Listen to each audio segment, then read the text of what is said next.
Hello दोस्तों, मेरा नाम विकास कुमार उर्फ नारायण जी है। मैं एक social worker and MBBS student हूं। आप डिस्क्रिप्शन में डिटेल सोशल वर्क के बारे में जान सकते हैं। चलिए आज हम लोग थायराइड ग्लैंड के बारे में पढ़ेंगे। सबसे इसका पहला बात जानेंगे कि हम लोग एनाटॉमी, इसका फंक्शनल एनाटॉमी जानेंगे। ठीक है, तो ये लार्जेस्ट इंडोक्राइन ग्लैंड है। ठीक है, ये 15 से 25 मिलीग्राम इन एडल्ट में होता है। इसमें 2 लोब होते हैं। ठीक है, उसके बाद आपका बात किया जाए तो ये लोकेटेड कहाँ होता है, सॉरी ये ज्वाइंट होता है, लोकेटेड होता है पहले ये ट्रैकिया, जस्ट ट्रैकिया के साइड, दोनों साइड में, और बिलो द लैरिंग्स। और इसमें दोनों जो लोब जुड़े होते हैं उसमें होते हैं एक नैरो स्थमस से, नैरो स्थमस से जुड़े होते हैं। आगे हम लोग बढ़ेंगे। लोब्यूल फॉलिकल्स, इसमें है lobe, lobules and follicles. Lobe में क्या होते हैं, लोब्यूल्स होते हैं। लोब्यूल्स में क्या होते हैं, फॉलिकल्स होते हैं। और फॉलिकल होता क्या है, फॉलिकल एक फंक्शनल यूनिट है थायराइड ग्लैंड का। मतलब ये फंक्शनल यूनिट, जैसे cell structural and functional unit है ना लाइफ का, इसी तरह से ये फंक्शनल यूनिट है। एंड फॉलिकुलर सेल नॉर्मली तो क्यूबॉइडल होता है, लेकिन जब हाई डिग्री ऑफ एक्टिविटी हो जाता है या तो कॉलमनर हो जाता है या फ्लैट हो जाता है। ठीक है, तो ये इंपॉर्टेंट है। ठीक है, पीजीओजी में ये क्वेश्चन आ सकता है। And this cell secrete thyroid hormone. और ये जो सेल हैं, जो फॉलिकुलर सेल हैं, वो सिक्रेट क्या करते हैं, थायराइड हार्मोन सिक्रेट करते हैं। आगे हम लोग बात करेंगे हिस्टोलॉजिकल स्ट्रक्चर। तो फॉलिकुलर सेल जो है वो थायराइड हार्मोन बनाते हैं। ठीक है, पारात फॉलिकुलर सेल जो है कैल्सिटोनिन बनाते हैं, जो कैल्शियम का मेटाबॉलिज्म में बहुत पार्टिसिपेट करता है। एंड कोलॉइड्स जो हैं थायरोग्लोबिन बनाते हैं। ठीक है, जो थायराइड हार्मोन T3 T4 बनाने में मदद करेगा। ये आगे चल के हम लोग पढ़ेंगे इसको। आगे हम लोग हैं यहाँ थायराइड हार्मोन। थायराइड हार्मोन क्या है, T3 है, सॉरी T4 है, T3 है, रिवर्स T3 है। तो T4 को थायरोक्सिन बोलते हैं, T3 को ट्राईआइडोथायरोनिन बोलते हैं, और रिवर्स T3 का T3 ही बोलते हैं। कैल्सिटोनिन हुआ।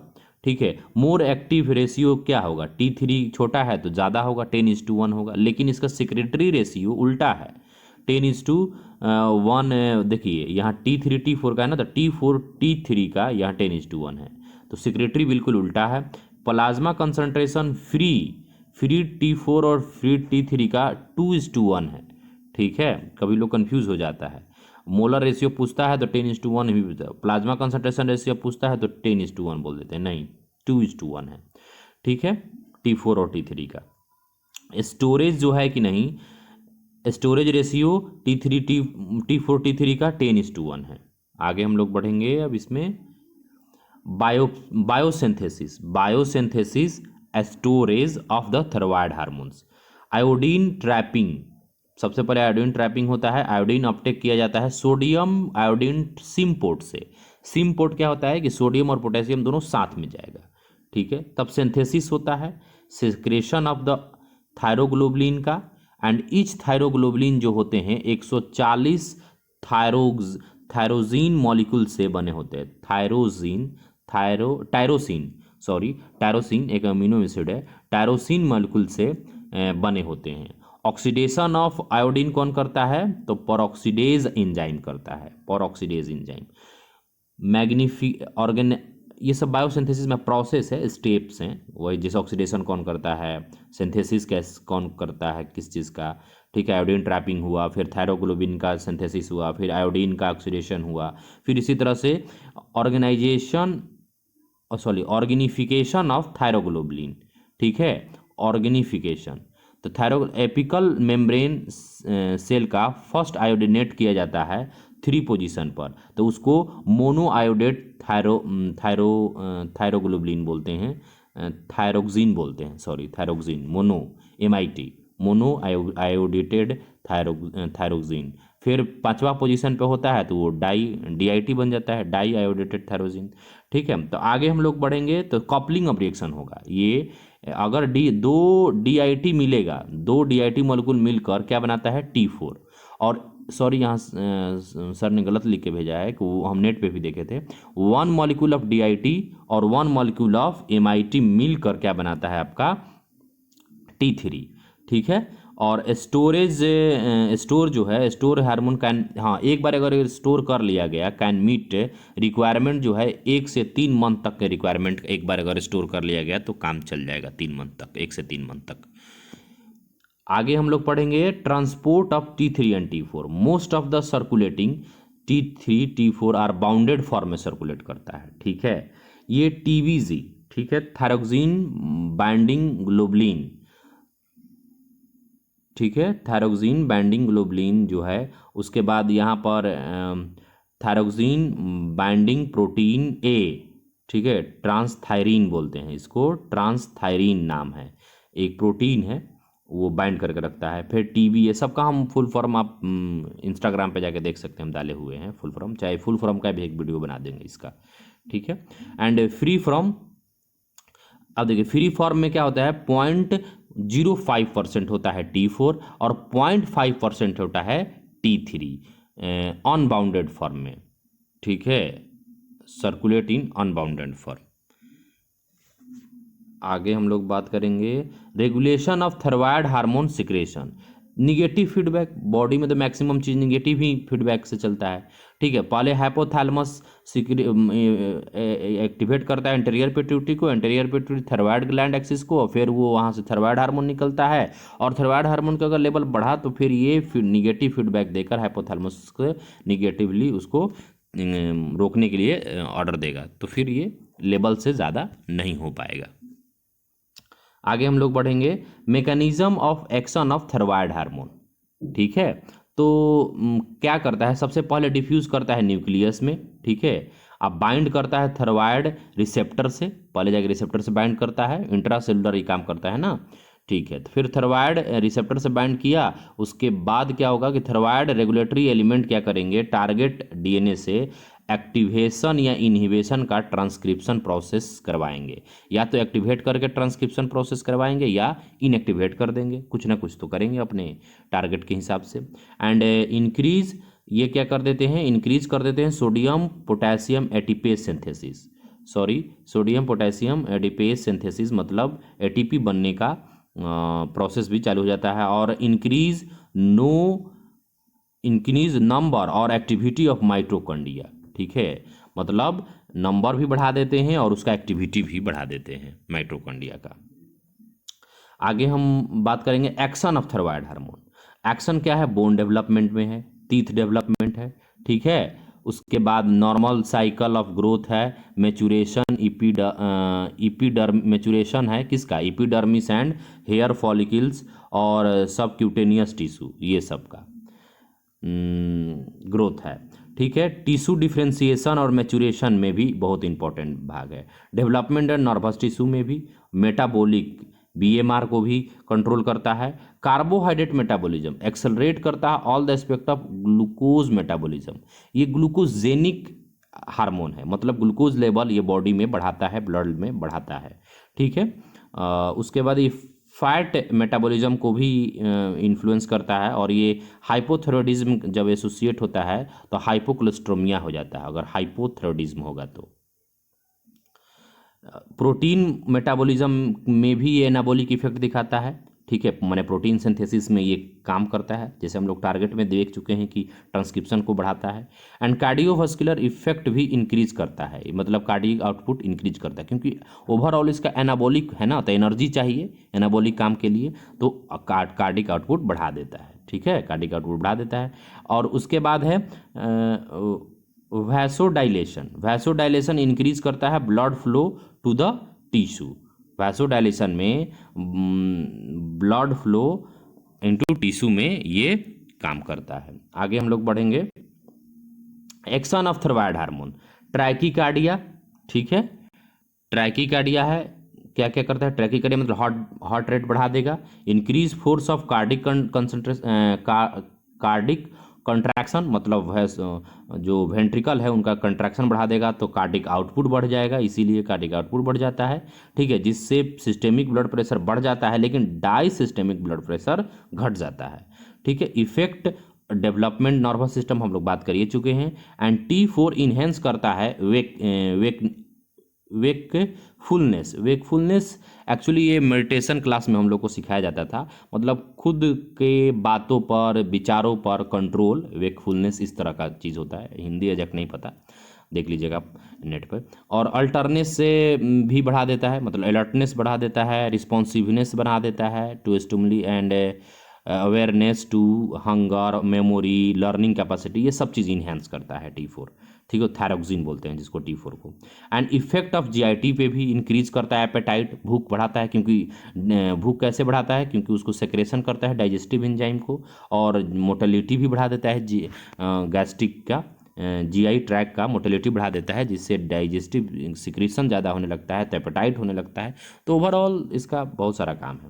आगे हम लोग बात करेंगे एक्शन ऑफ थायराइड हार्मोन। ठीक है, effect on skeletal muscle.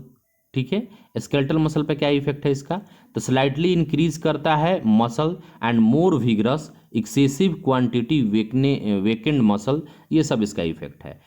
Lack of the hormone क्या होगा, स्लगनेस ऑफ द मसल, कमजोर हो जाएगा, वीक हो जाएगा, sluggishness. And effect on the reproductive system, lack of the hormone male में क्या हो जाएगा, कंप्लीट लॉस। ठीक है, कंप्लीट लॉस ऑफ लिबिडो, मतलब सेक्सुअल बिहेवियर बिल्कुल लॉस हो सकता है, और ये अच्छी बात है। And excess causes of importance.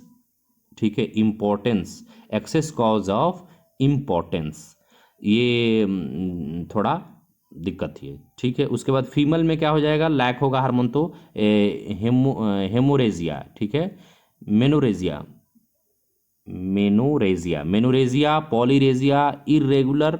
देखिए पॉलीरेजिया में क्या होता है, 21 दिन से कम हो जाता है मेंस्ट्रुअल साइकिल के दिन। मोनोरेजिया में भी सब हम डालें, बहुत सारा मेनोरेजिया होता है, उसके बाद ओलिगोरेजिया होता है। ठीक है, बहुत सारा हम इंस्टाग्राम पे 6-7 डाले हुए हैं, जाके आप वहाँ पर देख लीजिएगा। तो ये हाइपरथायरॉयडिज्म में ओलिगो मेनोरेजिया फ्रीक्वेंट होने लगेगा, MC आने लगेगा फ्रीक्वेंटली। आगे हम लोग बात करेंगे एबनॉर्मलिटी ऑफ थायराइड हार्मोन, जाके एक बार जरूर देख लीजिएगा, 6-7 तरह का हम डाले हुए हैं एबनॉर्मलिटी मेंस्ट्रुअल साइकिल में। ठीक है, इसी से रिलेटेड हाइपोथायरॉयडिज्म और हाइपोथायरॉयडिज्म, एक बढ़ गया और एक घट गया। आगे हम लोग बात करेंगे अब हाइपरथायरॉयडिज्म का। किसका, हाइपरथायरॉयडिज्म का। हाइपरथायरॉयडिज्म में grave disease, toxic nodules and thyroiditis, thyroiditis itis जिसमें लग गया, इन्फ्लामेशन हो जाता है। ठीक है, थायराइड में इन्फ्लामेशन हो गया है। आगे हम लोग बात करेंगे ग्रेव डिजीज का, और most common cause of hyperthyroidism है इसका। ठीक है, ऑटो इम्यून भी कॉज हो सकता है, TSH रिसेप्टर भी, एंटीबॉडी के TSH भी अगर दिक्कत हो जाएंगे तो भी वहाँ एबनॉर्मल हो जाएंगे तो भी हो जाएगा। ठीक है, मार्केट इंक्रीज इन BMR बढ़ जाएगा, वेट लॉस होने लगा, हीट इंटॉलरेंस हो जाएगा, माने गर्मी बर्दाश्त नहीं होगा उससे, ग्वेटर हो जाएगा। आगे बढ़ेंगे हम लोग CVC में फेल्यूर हो जाएगा, इंक्रीज पल्स रेट हो जाएगा। ठीक है, पल्स रेट इंक्रीज कर जाएगा, वाइड पल्स होने लगेगा, उसके बाद वाइड पल्स प्रेशर हो जाएगा, एक्सटर्नल डिस्पनिया हो जाएगा, एरेस्थेमिया हो जाएगा। ठीक है, मतलब रिस्पायरेशन का भी दिक्कत होने, पल्पिलेशन, परसिपिटेशन ऑफ एगेनिया, बहुत सारा चीज़ होने लगेगा, आप देख सकते हैं, पढ़ सकते हैं। ठीक है, न्यूरोमस्कुलर फीचर में भी प्रॉब्लम होगा, नर्वसनेस होने लगेगा, इरिटेबिलिटी आने लगेगा, साइकोसिस होने लगेगा, ट्रीमर्स होने लगेगा, मसल वीकनेस होने लगेगा, एक्सेड टेंडन रिफ्लेक्स, मतलब डीप टेंडन रिफ्लेक्स होने लगेगा। उसके बाद हम लोग ग्रेव्स डिजीज में देखेंगे क्या होगा। GIT फीचर जो है ना, इसका क्या हो जाएगा, आपका डाइजेस्टिव सिस्टम का जो फीचर है वो कैसे शो करेगा, डायरिया और वोमिटिंग शो करने लगेगा, मैंने डायरिया की तरह शो करने लगेगा, इसका कमी से लगेगा कि डायरिया है। एंड स्किन में भी परस्पिरेशन होने लगेगा, लॉस ऑफ हेयर होने लगेगा स्किन प्रॉब्लम में। रिप्रोडक्टिव प्रॉब्लम में इम्पोर्टेंस ऑफ मेल हो जाएगा, मतलब कमी आने लगेगा। ओलिगो में इलिगोमेरिया, सॉरी इलिगोमेरिया, ठीक है। And abortion, infertility in female में ये सब प्रॉब्लम होने का अब कॉम्प्लिकेसी आने लगेगी। उसके बाद हम लोग बात करेंगे आईलिड में भी रिट्रैक्शन होने लगेगा, डेलिरियम साइन होने लगेगा, लिड लैग होने लगेगा, इस तरह का बहुत सारा एक्सोथैल्मिक और ये डिप्लोपिया होने लगेगा इस तरह से। Investigation TSH, TH4, TH3, TSH receptor abnormality, इस सब प्रॉब्लम होने लगेगा किसमें, ग्रेव्स डिजीज में। ट्रीटमेंट क्या है, एंटी थायराइड ड्रग्स देंगे, सर्जरी कर देंगे या रेडियो एक्टिव एब्लेशन करेंगे, ठीक है। तो इसका ट्रीटमेंट हो गया ये।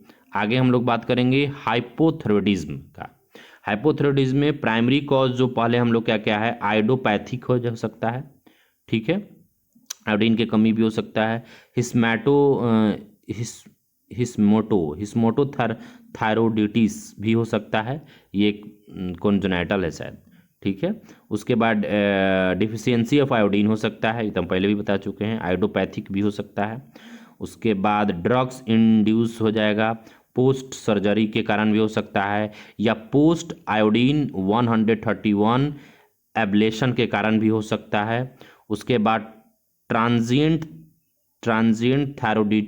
थायरोडिटिस भी हो सकता है, ठीक है। उसके बाद सेकेंडरी कॉज क्या है, डिजीज ऑफ पिट्यूटरी और हाइपोथैलेमस में अगर डिजीज हो जाए तो वो भी कारण हो सकता है।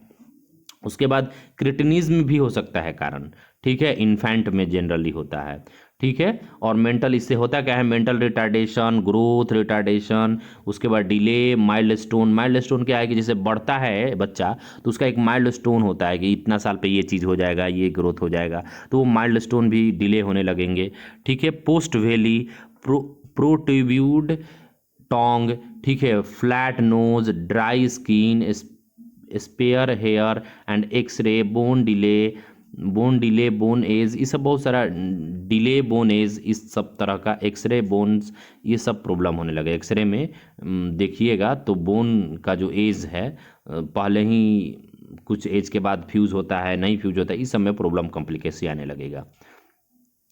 जैसे बहुत बोन 15 ईयर में, 5 ईयर में, 7 ईयर में, इस तरह से बोन फ्यूज़ होते हैं, ठीक है, बाद के बाद हम बता देंगे वो सब चीज़।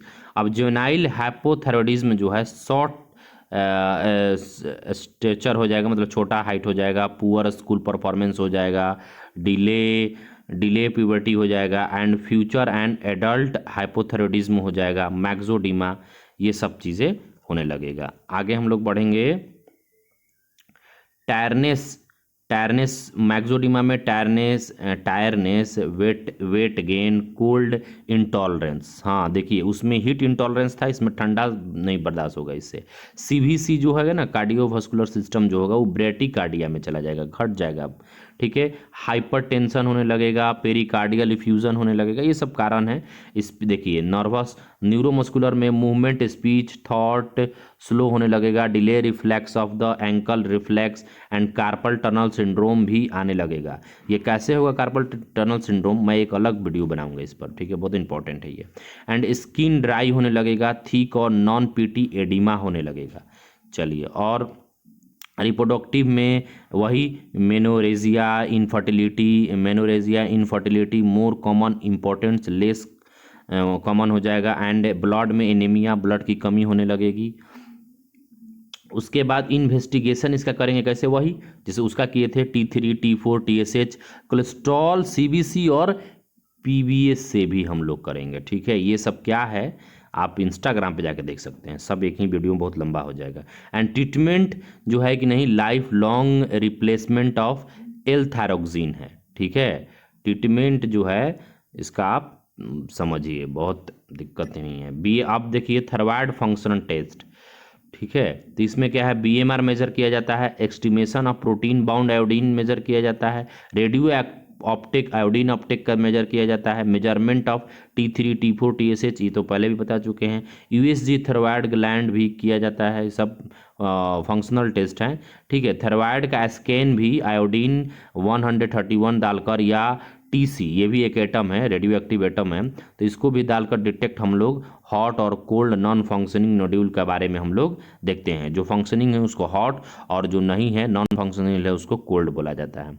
एंड एंटी थायराइड एंटीबॉडी भी डालते हैं, और FNA भी डालते हैं। फाइन नीडल एस्पिरेशन बायोप्सी भी हम लोग कर सकते हैं टेस्ट करने के लिए। तो इतना ही रहा ये थायराइड में, और सर इतना ही भेजे हैं। आई होप आप लोग को ये हेल्प किया होगा। Thank you. जय हिंद।